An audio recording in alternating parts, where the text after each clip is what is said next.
तर उमेदवारीसाठी मूळ ओबीसींना प्राधान्य देण्याचा शरद पवार यांनी निर्णय घेतलाय। शरद पवारांच्या निर्णयावर मंत्री संजय शिरसाट यांनी टीका केली।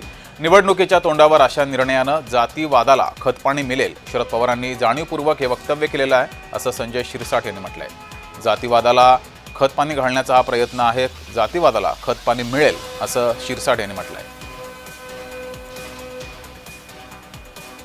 तर मुंबई काँग्रेसचं तळ्यात मळ्यात सुरू आहे असाही आरोप संजय शिरसाट यांनी केलाय। मुंबई काँग्रेसच्या स्वबळाच्या नाऱ्यावर शिरसाटांनी टीका केली आहे।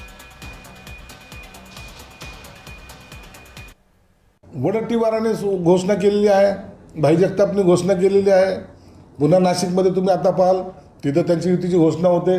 यांचं तळ्यात मळ्यात हे सर्व चालू आहे। सोयीस्कर युती हा त्यांचा सुद्धा निर्णय आहे। म्हणून या निवडणुकीमध्ये स्थानिक स्वराज्य संस्थेच्या निवडणुकीमध्ये अनेक पक्षामध्ये, मी हे म्हणत नाही की याच पक्षात आणि त्या पक्षात, अनेक पक्षामध्ये असे प्रकार घडतील।